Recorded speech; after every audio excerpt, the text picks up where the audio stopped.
Hey guys, Mary Ann here with Shop and Crafty. The lovely Krista Marie asked me to do a collab. She was recently talking to some people who had a lot of questions about budgeting and irregular income.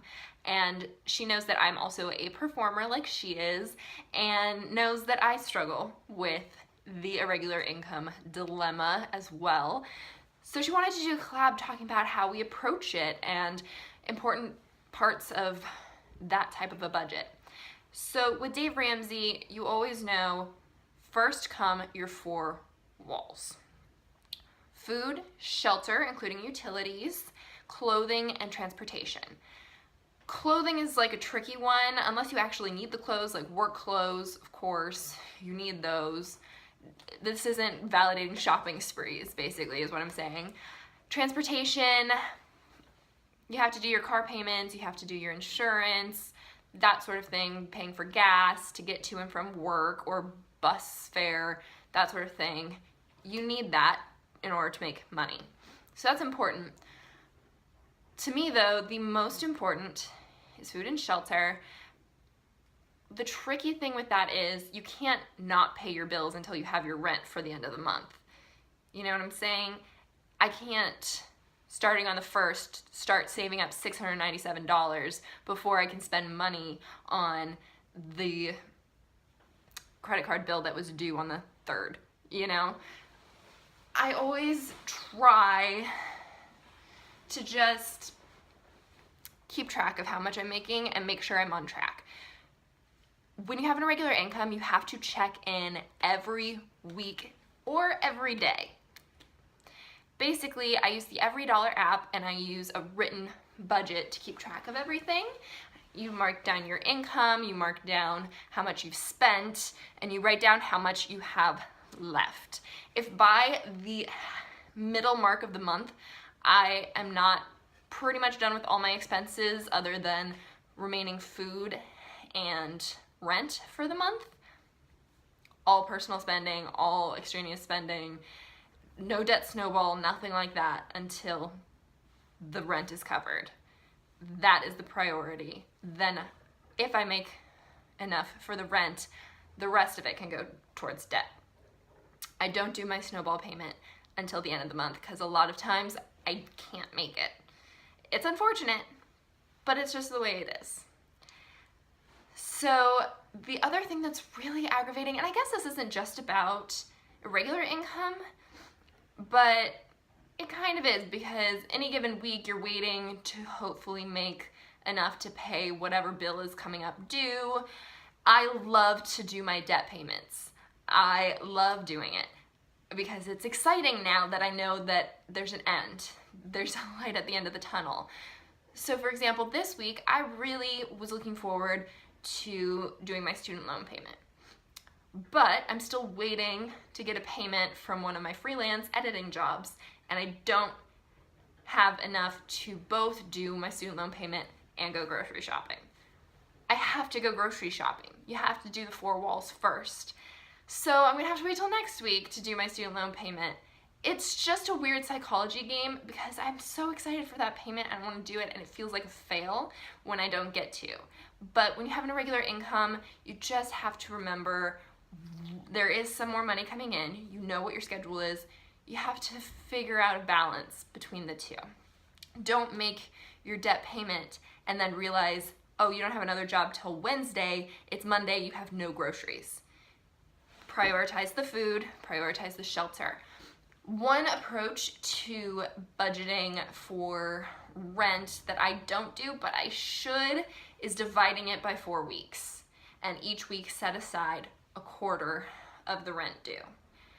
That is a great way to make sure that by the end of the month, you're on track.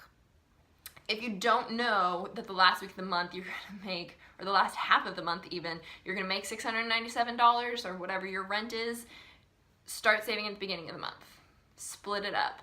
Make it smaller payments into an account that you will then put towards rent. It's a good way to just keep track of it and make sure that you aren't spending money you don't have. Well, technically you have it, but you're gonna have to put it towards something else. Don't put it towards, for me it would be like planner stickers or something. Don't do that. No. Okay, so I'm going to show you guys some of my written budgets. They evolved throughout the years a little bit. Well, not really evolved, I just changed where they were. But I'm going to show you guys that, so I am going to go from above. I'll see you soon. So I'm going to show you guys how I've been tracking my spending with an irregular income since starting the Dave Ramsey steps.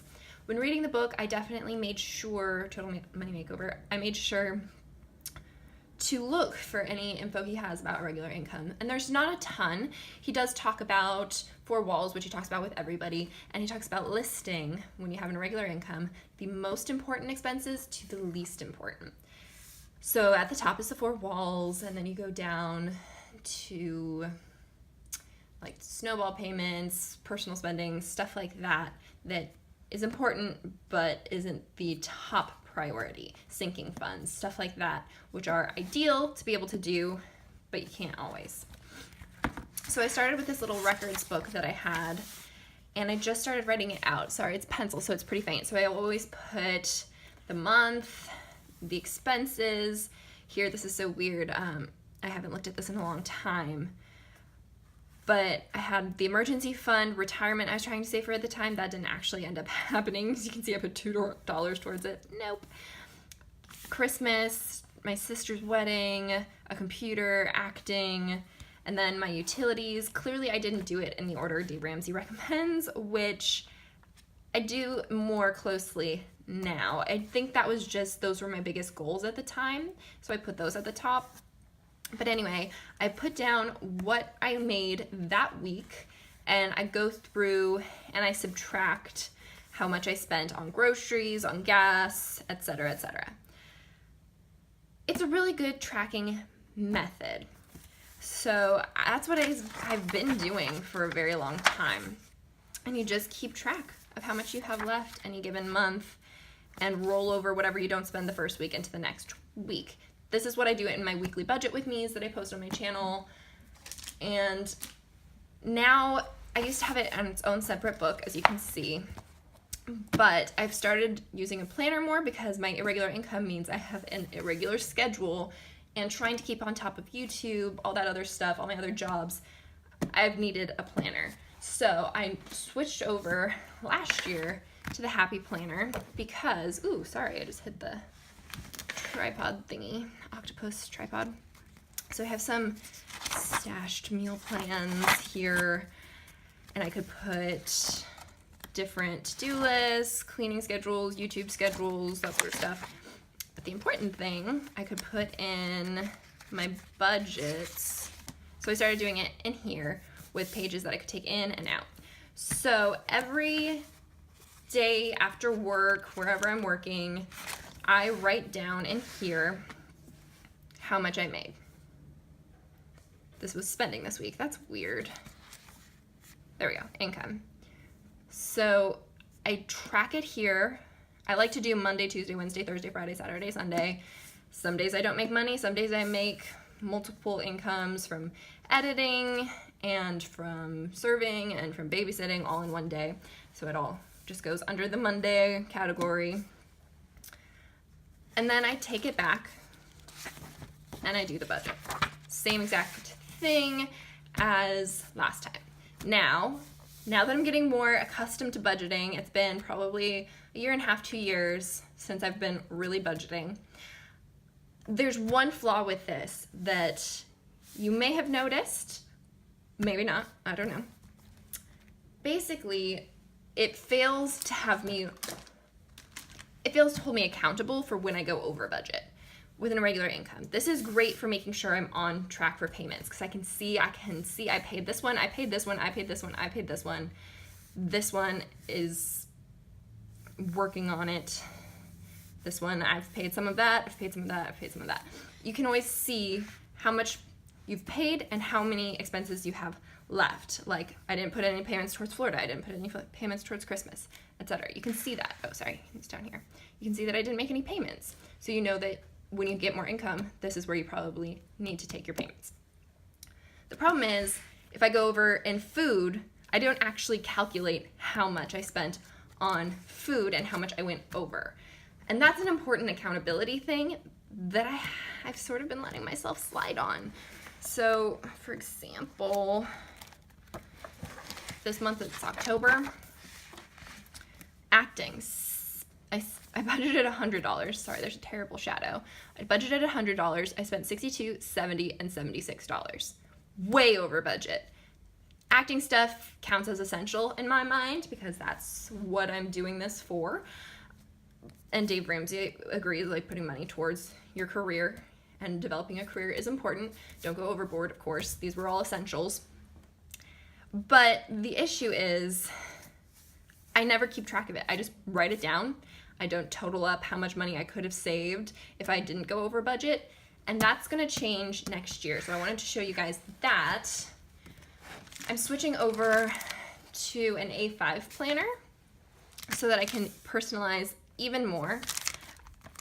I'm going to have like a horizontal layout and then have a smaller hourly, weekly view that I put in between them so that I can sort of have a view of what my availability is on any given week to work in my freelance work. But I found these. Normally, I don't love budget inserts for planners. Happy Planner has some, other like Recollections has some budgeting stuff. They never really work for me. This is so exciting because this one does. This is pretty much exactly what I do, but more elaborate, and it has the accountability at the end. So it has your list. I got this at Hobby Lobby, by the way. It's their Agenda 52 setup. They don't have it online, which is a bummer because I was looking to see if they had any other similar inserts that would be helpful.